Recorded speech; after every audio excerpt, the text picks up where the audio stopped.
जय श्री कृष्ण।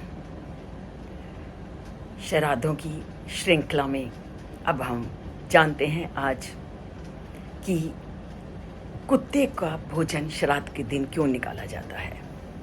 जैसे ही पंडित पूजा आरंभ करता है और अपने भोजन को आरंभ करने से पहले वो ये कहता है, कौवे का भोजन निकाल दो, गाय का भोजन निकाल दो, कुत्ते का भोजन निकाल दो इत्यादि। कौवे का भोजन हमने जाना कि क्यों कौवे को भोजन दिया जाता है, क्योंकि परमपिता परमात्मा ने उसको वरदान दिया था कि जब तक तुझे इस भोजन का सेवन नहीं कराया जाएगा तो पितर लोगों तक वो भोजन नहीं पहुंचेगा।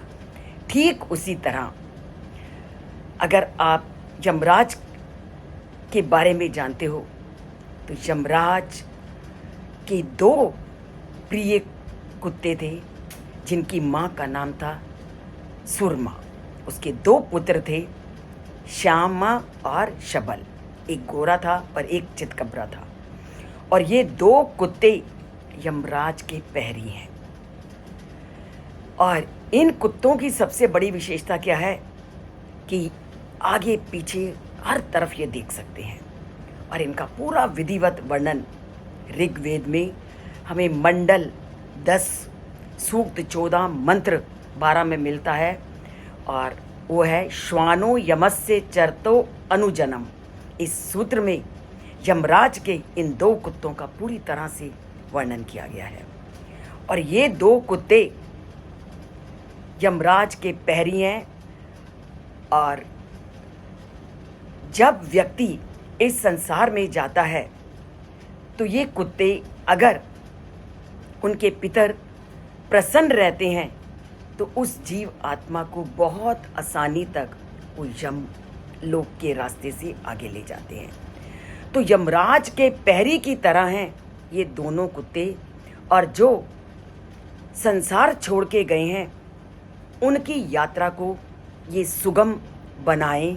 इसलिए इन दिनों में जब हम पितरों का श्राद्ध करते हैं तो यम के इन दो कुत्तों के रूप में हम धरती पर रहने वाले कुत्तों के लिए भोजन निकाल करके ये माना जाता है कि अगर कुत्तों ने उस भोजन को खा लिया है तो यमराज के इन कुत्तों तक वो भोजन पहुंच गया है। और ये दोनों कुत्ते शबर और शबल ये उन पुण्य आत्माओं के रास्ते को, उनकी आगे की यात्रा को सुगम कर देंगे। तो सभी लोगों की आगे की यात्रा सुगममय हो तो इन कुत्तों को भोजन करवाया जाता है। तो पूरी तरह से हमारे ग्रंथों में एक एक तथ्य का वर्णन है। ये केवल ऋग्वेद में ही इसका वर्णन नहीं मिलता। इन दोनों यमराज के प्रहरी कुत्तों का महाभारत में भी मिलता है। और गरुड़ पुराण तो उनका पूरा विधिवत वर्णन करता है। तो कुत्तों को भोजन खिलाना अर्थात अपने पितरों की आगे आने वाली यात्रा को सुगम बनाना है। तो अपनी धर्म और संस्कृति के इन तथ्यों को जानना है तो आप इस चैनल से जुड़िए।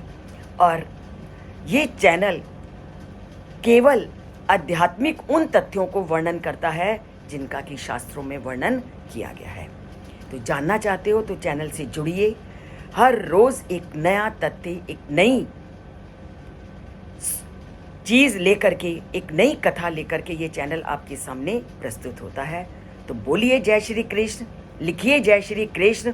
और अपने पूर्वजों का आशीर्वाद प्राप्त करके अपना वर्तमान जीवन भी सुखमय बनाइए और अपने आने वाले जीवन के सुख की कामना करते हुए पितरों के प्रति हमेशा श्रद्धा का भाव रखिए। जय श्री कृष्ण।